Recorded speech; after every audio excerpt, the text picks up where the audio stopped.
Fitzgerald, your Storm Team 10 meteorologist. Taking a look at our weather headlines. Rain and thunderstorms, heavy thunderstorms Friday into Saturday night. Then we're going to get the remnants of Hurricane Nicole with heavy rain and also flooding possible. And then taking a look later into the weekend, windy with 20-mile-per-hour winds with gusts up to 40 miles per hour. And then later into early next week, we're going to see some lake effect snow. 'Tis the season, which is possible Sunday night into Monday night. I'll have your full forecast coming up. WTOP 10 Nightly News starts now. Tonight, races are still being called in the midterm election, what we're watching, and lawmakers' reactions to the pink wave. And we have updates on the Russia-Ukraine war and how it could affect Americans. Plus, from filmmakers to ice skating, everything you need to know about what's going on campus. It's Thursday, November 10th. This is WTOP 10 Nightly News.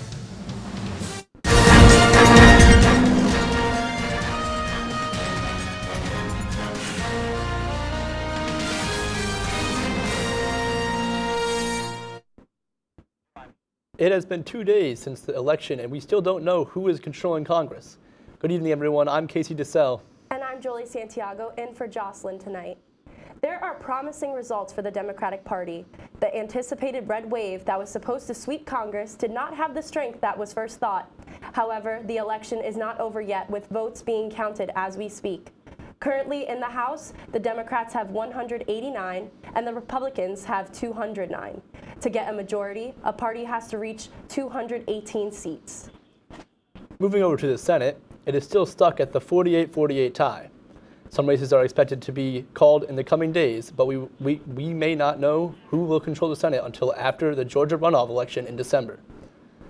Amy Kiley is more on the weak Republican turnout in this year's election. While the press and the pundits are predicting a giant red wave, it didn't happen. If anything, the wave looks pink as the final election results trickle in. In fact, this might end up being the best midterm performance for a sitting president's party in 20 years. I felt good during the whole process. The outcome has ramifications beyond the party roll calls. Narrow congressional majorities can favor more moderate viewpoints. Democratic Senator Joe Manchin could speak to that. Democrats say the midterm results also send a message about the issues that matter to Americans and how they want to solve them. The issues were the economy and autonomy and democracy. By autonomy, Democratic Senator Tim Kaine says he means many voters are upset about even tighter abortion restrictions. If you were an economy voter, that didn't mean that you were voting Republicans. A lot of people like what the Democrats are doing and want us to do more. The midterms were also the first major election since the January 6th Capitol riot. I kind of feel like it's a Groundhog Day. We had November 3rd, 2020. That was called Incompetency 101. The broad result is in for gubernatorial candidates across the country. Most who refused to affirm the 2020 presidential election results lost. I'm Amy Kiley reporting. Close to home, the New York's 22nd congressional district has yet to be called. Even with 95% of the votes counted, the race is still too close to call. Democrat Francis Connell trails Republican Brandon Williams by 1.6% as both parties continue to fight for an extra seat in the House of Representatives. Today, a New York Supreme Court judge put a temporary stop on the construction of the 81 project. Judge Gerard Neri signed off an order that keeps New York State from starting construction on the project. This comes as a group called Renew 81 for All sues the Department of Transportation for not following its own regulations and failing to look at the alternatives for the project. The case is scheduled to be heard in Onondaga County in January. The Oswego County Humane Society announces its annual pet photo contest. It will run until their Home for the Holidays event on Saturday, December 17th, 2022. To help raise money for the animals in Oswego that are in need, this weekend a $1 donation gets you 2 votes for the contest. You can submit a photo or vote online at gogoPhotocontest.com. Oswego Fire Chief and Emergency Management Director Randy Griffin announced that he will be retiring next week. His last day will be Friday, November 18th. He came to Oswego in early 2017, becoming Oswego's 11th Fire Chief and first Director of Emergency Management. Griffin led the department through both the 2017 and 19 flooding events, as well as the federal and state-funded water recovery, bringing in $20 million.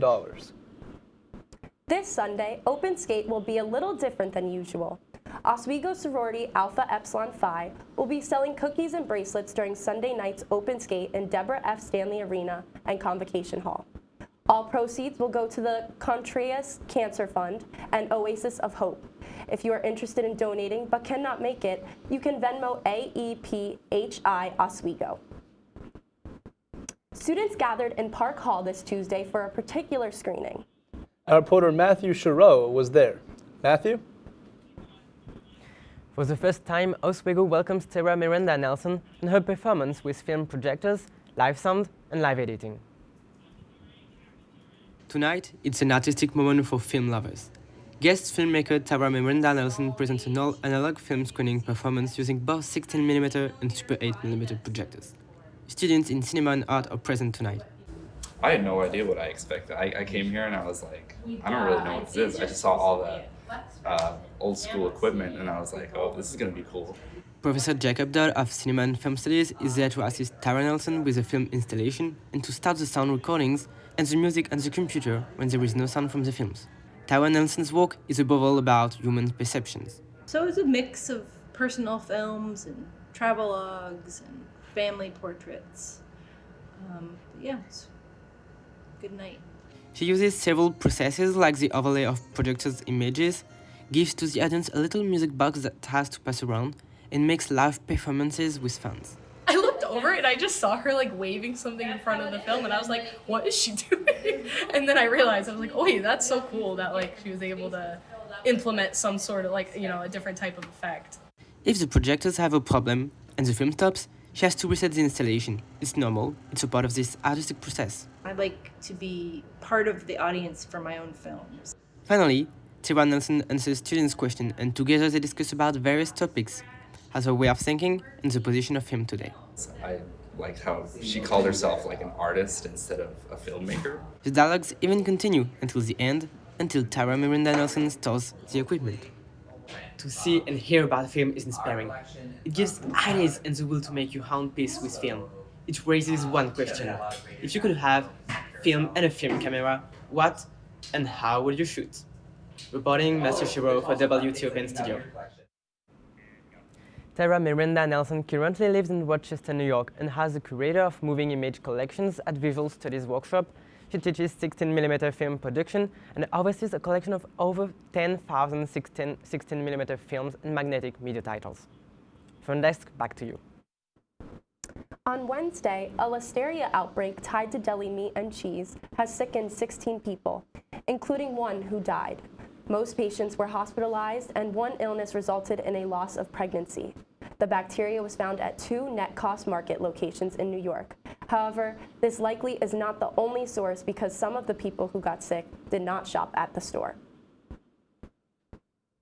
Today, the Big Apple got one step closer to kicking off the holiday season.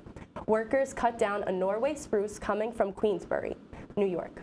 The 82-foot tall tree is going to travel over 200 miles to get to the Rockefeller Center. The tree will arrive on Saturday, giving plenty of time for it to be decorated ahead of the annual lighting ceremony on November 30th. We had a nice day today, but everyone is wondering, where's the Oswego snow? Storm Team 10 meteorologist Aurora Fitzgerald is here with a quick look at the weather. Aurora? Yes, so tonight, 10 p.m., cloudy with 56 degrees. And then 2 a.m. going into tomorrow, it's still going to be cloudy with 54 degrees. And then taking a look at 6 a.m., we are going to have rain with 55 degrees. Yes, it is going to be rainy. Taking a look at our satellite image, we see Hurricane Nicole moving in, so we're going to get the remnants. That is going to be the rain for next, following the weekend. And then we're going to see the cold front from the Central Plains. That's going to give us our thunderstorms. And now back to you at the desk. Thanks, Aurora. Coming up, WTOP 10 reporter Cameron Brown gives us updates on how Russia is keeping their enlistment numbers high. And Florida is being attacked by Mother Nature again. What that means and more.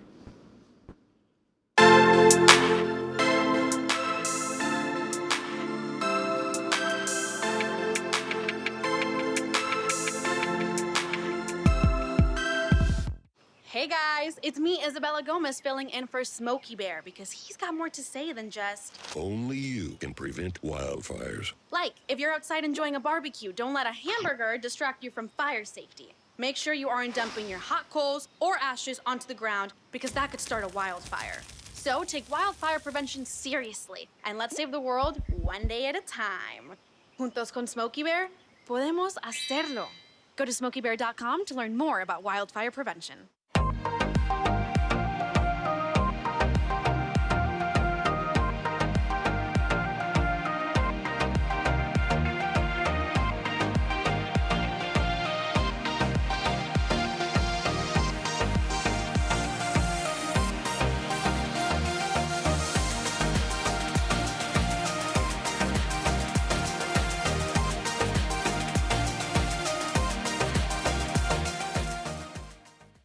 When I was in foster care, I never knew when I would have to move, so I always had my suitcase ready to go.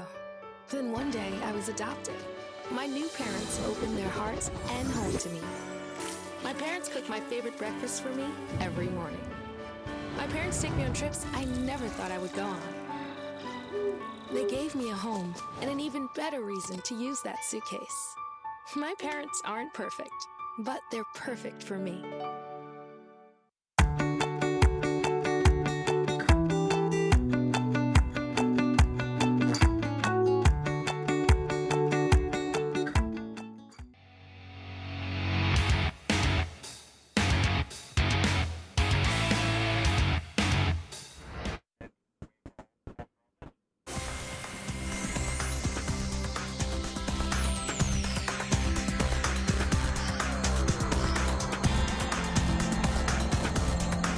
Welcome back to WTOP 10.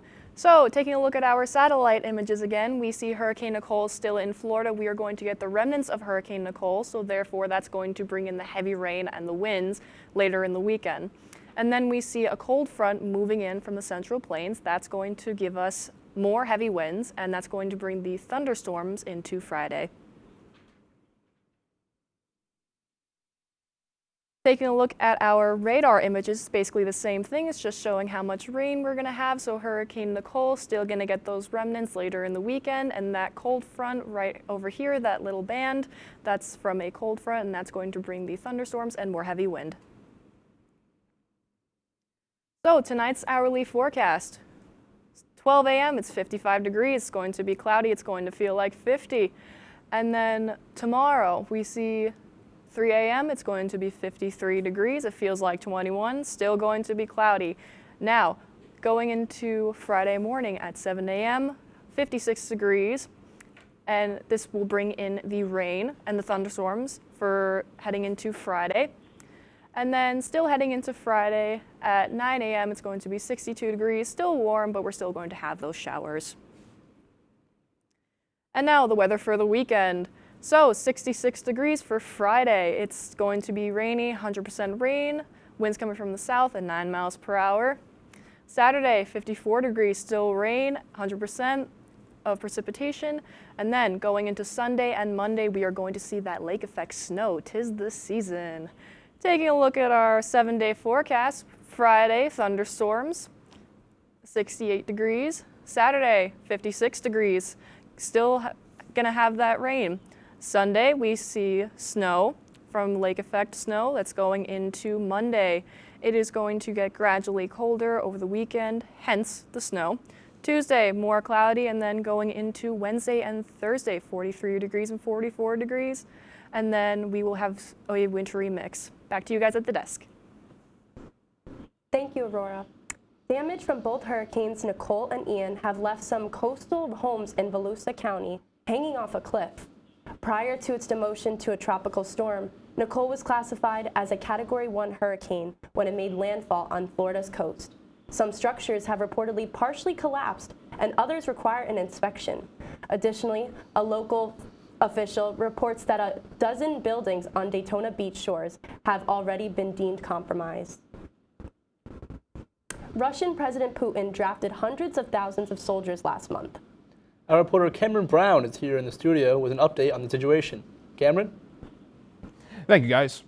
With the rising tensions there have been between Russia and Ukraine this past year, a growing number of Americans have been fearing that NATO's conflict with Russia will escalate even to nuclear war.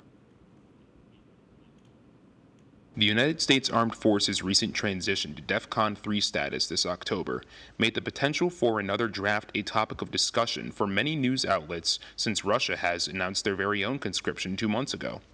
The results have been grim so far, seeing that Putin himself said that some soldiers are being trained for as little as 10 days.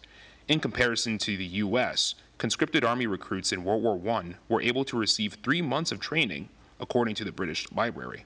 Each inductee, if they're selected for service, they will go to basic training first before they're assigned to a unit, a battalion, or other outfit. Even though the United States Selective Service System hasn't been active ever since the end of the Vietnam War, the Deputy Associate Director of Public and Intergovernmental Affairs for the Selective Service System, Robert Kenney, dispelled concerns regarding our nation's combat readiness and was able to answer the questions we had about restoring the system from its dormant status and its overall relevance today. The Selective Service System is already in standby mode, and we have more than 9,000 local board members who are in place ready to volunteer their time, including stations where inductees would be transported to for their evaluation on whether they should serve or not.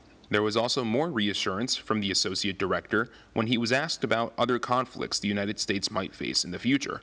With regard to geopolitical pressures and what's going on around the world, particularly with the Russia-Ukraine war, China's aggression in the South China Sea, and even climate change for that matter, we stand ready to support the Department of Defense in times of a national crisis. In the meantime, Kenney says that young American men ages 18 to 25 should register with Selective Service should our country need them, because in times of international tensions, it is best for everyone to have a level head and remain calm. Casey, Julie? Thank you, Cameron. Former President George W. Bush is hoping to drum up some support for Ukraine among Republicans. Bush will be holding a virtual public conversation with Ukrainian President Zelensky next week. The support from Bush comes as House Minority Leader McCarthy hinted that the new Congress may be more open in funding for Ukraine if Republicans win the House. Coming up, an alarming report from the CDC. What you need to know. And Caterpillar could be fined for the death of one of their employees. We'll have the story when we come back. When you look at the number of disasters in the U.S., chances are every area will deal with some kind of emergency in the next decade. And between school, sports, and social lives, chances are you won't be with your kids when it happens. Will they know what to do? Ready.gov/kids has the educational tools and information to make the conversation easy. When the time comes, chances are they'll feel prepared, not scared. So talk with your family today.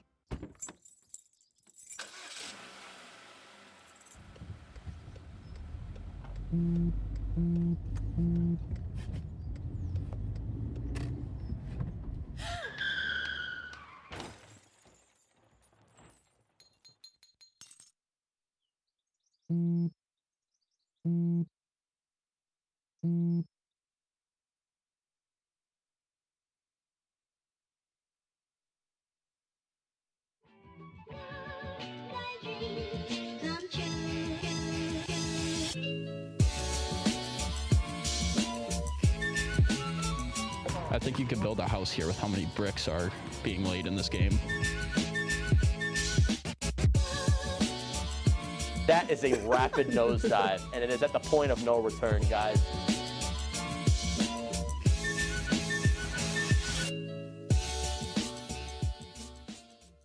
to Dobson at the point. The cross-ice pass comes to Parise, who's going to extend the lead to 3, but the Columbus Blue Jackets, they're not going down without a fight. Puck news out in front of net. Welcome back to the best show on WTOP. I'm your host, Miss Meg Trivia. And I'm Donna. We start things off in the pool as 4 members of the Oswego women's swimming and diving team have earned all SUNYAC honors.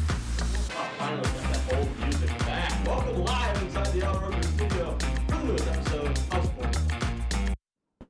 Welcome back to WTOP 10 Nightly News. Here's your health and consumer report. A shocking number of American secondary school students are using tobacco products. The U.S. Food and Drug Administration and the CDC reviewed information compiled from the 2022 National Youth Tobacco Survey. The report found that more than 3 million secondary school pupils reported using tobacco products this year. Researchers warn products containing nicotine can harm a youth's brain, along with increasing their risk of addiction to other narcotics. OSA is investigating the death of 7 Diericks at Caterpillar's Mapleton foundry. Back in June, Diericks was removing a sample of iron from a furnace when he fell into a burning hot cauldron. OSA says his death might not have happened and safety measures had been in place. OSA has proposed that the company be behind at least $145,000. Caterpillar says safety of its workers is its top priority.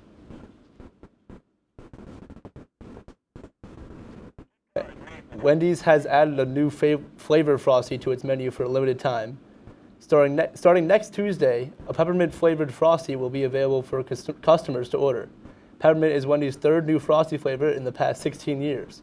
It'll be replacing the strawberry flavor that was introduced back in the summer.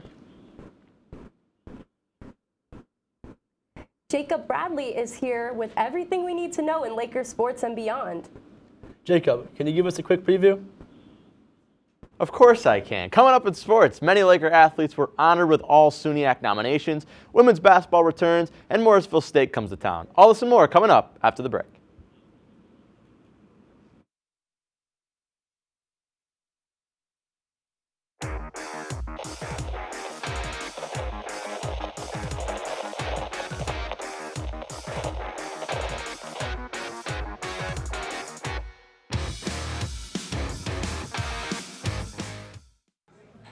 Put the keys down, Kevin. But I'm gonna drive home. There are several warning signs present that you shouldn't be driving. I guess I have really been looking for love in this dating app. Yep, I'm definitely gonna call a ride home.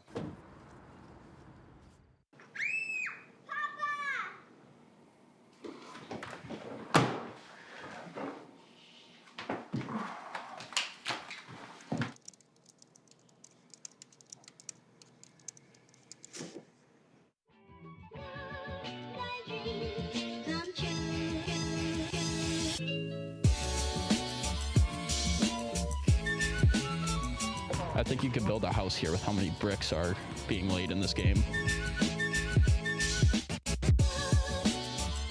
That is a rapid nosedive, and it is at the point of no return, guys.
Welcome back to WTOP 10, and it is time for your sports report. As fall sports wrap up, in come the superlatives. Several Lakers were honored amongst the best in their conference in their respective sports. In field hockey, Casey Simser, Erica Shabline, and Caitlin Mastraka were nominated with first team recognitions in their final year here at Oswego. Gracia Madden was named to the second team, and Amber McDermott was named to the third team, both in women's soccer. Caleb Munsky and Kyle Genrich were named to the men's soccer second team, and finally Kieran Gilroy was named to the SUNYAC men's soccer third team. A huge Laker congratulations to all of our athletes that were honored. Basketball returns to the Max Zeal Gymnasium as the women's team steps foot on the home hardwood for the first time this season. In a big weekend in Oswego, the Lakers host the Max Zeal Women's Basketball Tournament featuring Keystone College, Morrisville State, SUNY Poly, and of course, the Oswego State Lakers. The Lakers tip off at 7:30, looking to start off the new season's 2-0 following a 78-63 win on the road against Hilbert College. Full coverage can be found right here on WTOP 10. Moving to the ice as the women's hockey team takes on the Morrisville State Mustangs this upcoming Saturday. It's been a bit of a slow start for the Lakers, finding themselves dropping the first 3 games of the season before picking up the victory against the Canton Kangaroos on the road last Saturday. The Lakers will be coming off of a game the night before against the same Mustangs on the road. The puck dropped from the Deb at 4 o'clock with full coverage. Where else but right here on WTOP 10. Moving from the hardwood in college, we go over to the NBA, where Jacques Vaughn gets his first start as the new Brooklyn Nets interim head coach. And right off the bat, Kevin Durant here in the quarter, my God, hits the mid-range jump shot, knocks it down right back at this time off the dribble. Julius Randle guarding him tight, but KD uses that 7-foot frame to an advantage, knocking it down right in front of the Knicks bench. We pick things up now into later on in the quarter. It's Cam Thomas, the pass out to Kevin Durant. Tries to hit the 3, can't get it, but Ben Simmons is right there to flush it home for the Nets. A big day for Ben Simmons, 6 points, 9 rebounds, and 4 assists for the former Philadelphia 76er. Right there, putting on the head of Jericho Sims. We pick things up now. Later on, we got Seth Curry.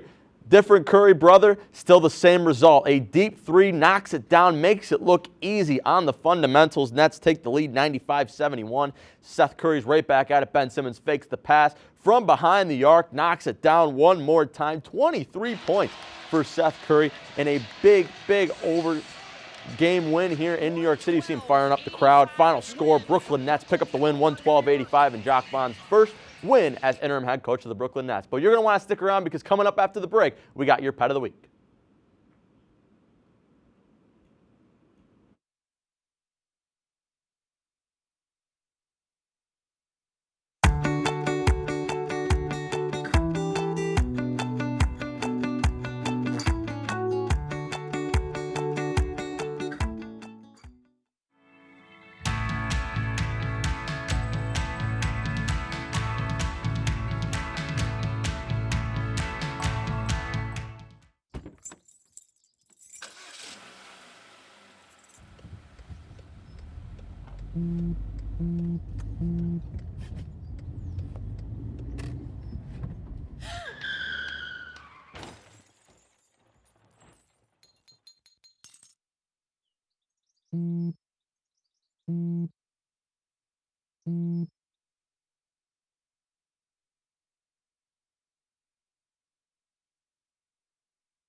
Hey guys, it's me, Isabella Gomez, filling in for Smokey Bear because he's got more to say than just... Only you can prevent wildfires. Like, if you're outside enjoying a barbecue, don't let a hamburger distract you from fire safety. Make sure you aren't dumping your hot coals or ashes onto the ground because that could start a wildfire.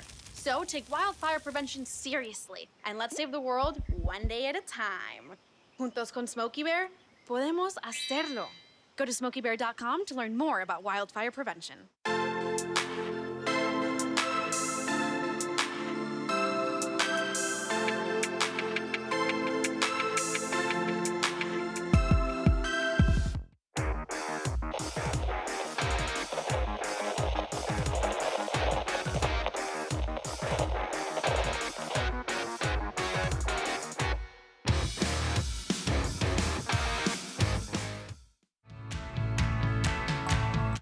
Welcome back. It's time for the cutest story of the night.